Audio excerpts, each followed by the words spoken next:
Hey footy fans, it's time for the round 12 AFL recap. Now round 12 was Sir Doug Nicholls' round, Indigenous round of footy. Now what's more to say? It's just a beautiful round of footy. It's a time to reflect on those footy players past and present, and what they've brought to our game. And geez, most of them have brought a heap of talent. Seeing also the jerseys and what they mean to each individual Indigenous player on that team, or someone in that team who is Indigenous. It's lovely to see. And then you've got the ceremonies, the sharing of gifts. It's symbolic. It's lovely to see, and it just adds that little extra to a great game of football in the end. We had the Dreamtime game, which I'll talk about a bit later. But round 12, Indigenous round, started on Friday night, where the D's took on the Lions. 97-75 were the final scores. The D's winning in the end. 11-1 is their record. Now the first half was the Lions. Their pressure was outstanding in that first half. They were just going bang, bang, bang, bang, and the D's looked uncertain for the first time in the season. For me, I saw that. Then the second half, the D's, they found their footing. They got they knew the Lions' game plan. They just pounced and they got the win in the end, so well done to them. On Saturday, we had the Swans up against the Saints. The Swans beating the Saints 92-83. In the last 15 seconds, James Rowbottom, right in front of goal, sealed it for the Swans. Jack Higgins, he missed quite a few set shots in front of goal. He kicked 1 goal 6. And pretty much, if he kicked that last set shot with about a minute or two to go in the game, or something like that, it was nearing the end of the match, it would have put the Saints in front, and it potentially would have been the winner. It was under a minute to go, I'm pretty sure. But he missed it. And then, Rowbottom crushes the Saints' heart. So, a tight game of footy there.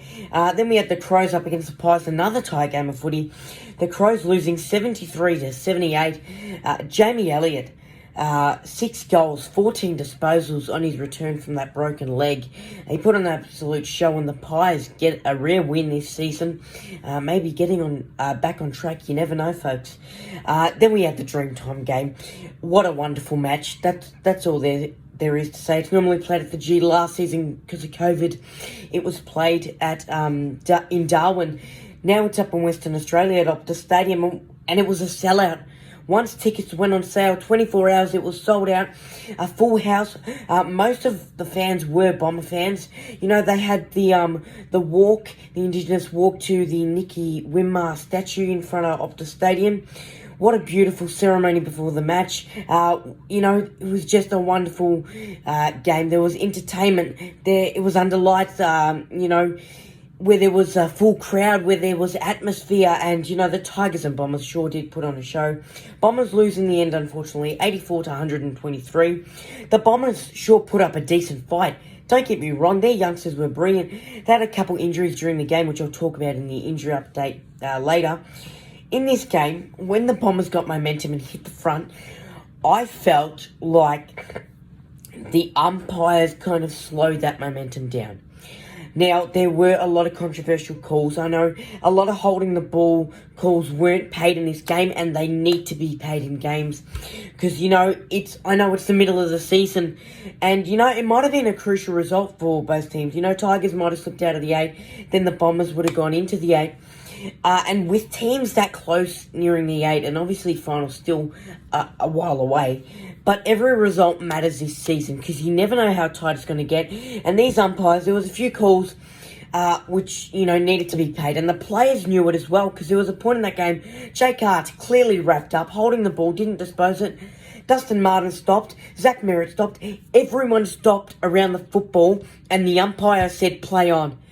Like, you've got to call those decisions, and, it makes the umpires look even worse when the players know that they've made the wrong call. So, hopefully the AFL deal with those umps. But other than that, Tigers, you got a few really nice goals nearing the end, and got the win. On Sunday, we had the Blues up against the Eagles, the Blues losing 73-95. And then to finish off the round, we had Fremantle Dockers up against the Dogs at Optus Stadium, the Dockers losing 65-93. Now, the Dogs had a bit of a scare during the game. Freo were, pouncing and kept fighting, but the Dogs just too good in the end. Folks, you know what time it is. It's time for Isaac's GMP of the round. My goal of the round goes to Shai Bolton from the Richmond Tigers. He brushed off Darcy Parish. Then he had a little slip, kept his footing though, spun away from Zach Merritt's tackle, snap on the left, bang. He's an absolute freak. The dazzling footwork on this youngster is amazing. No one can catch him, and he's just an absolute star. Well done to Shai. You're amazing on the field. Just seeing your quick footwork, your awareness, jumping up for marks or quick snaps at goal, you've got it all, and I can't wait to see more of him for the rest of the season. My mark of the round goes to Aaron Norton, the astronaut. He launched off Brennan Cox from the Fremantle Dockers horizontally. Now, he went back and missed a shot, unfortunately, for the Dogs, but doesn't matter. They still got the win. But just to launch off Brennan Cox horizontally, the ball's going one way. You stretch your arms out. Your head's looking at the ball. It's a bit all over the shot, but you make it work. That was a great mark. Unbelievable mark from Aaron Norton. My player of the round. Now, I know there was a couple ripper players in winning sides. And my player of the round, they lost, yes. But Darcy Parish, how could you go past this youngster? I posted it on my Instagram story earlier this week. I said, I'm going to sum up this legend in 3 words. Ball magnet, machine, and I said something else. It was like star or something. Whatever I said, I could go on for days describing the talent of this youngster. He's been outstanding. The main one out of those words that I said on my Instagram story was ball magnet, because he's always around it. He's always creating opportunities. He's got talent. He finished up with 2 behinds, yes, no goals, 2 behinds, 44 disposals, 16 contested, 5 tackles, 11 clearances, 9 inside 50s, and 737 metres gained. Absolute star, Darcy Parish. Now, that's the most disposals ever by a Bombers player, so he breaks an all-time record for disposals, and he also won the Yayakan award. Obviously, he won the Anzac Day medal. Now he's won the Yayakan award, that nice boomerang that he can hang up in his room. It looks wonderful. He's a star, and, throughout the rest of the season, I want to see more of him, and I want to see more of him in the next couple of seasons to come to teach these youngsters on the Bombers side. Guys, we've got an injury update next. Hey folks, let's start off with the injuries. We'll start off with the Lions. Ryan Lester, now he's got a hamstring issue. His time on the sidelines is to be confirmed by the club. Dane Zorko, the Magic Man, he'll miss round 14 due to striking Tom McDonald. So that's a 1-match ban for him. The Swans had Chad Warner with a sore leg. Now, he'll undergo a fitness test, and he probably will be rested for the round 13 clash up against the Hawks. For the Saints, they have Jaron Geary with a shoulder injury. His period on the sidelines is to be confirmed by the club. Mason Wood has a hamstring injury. He'll miss 2 to 3 weeks. And Dara Joyce, he'll miss the usual week or 2 due to concussion protocols. For the Crows, they had Sam Berry out going up against the Pies due to concussion. And Luke Brown with Achilles, he's expected for round 14. It's a bit up in the air with Luke Brown, but hopefully he is okay. Tex Walker has a leg injury. He'll undergo a fitness test for that, but hopefully it's nothing too serious for Tex.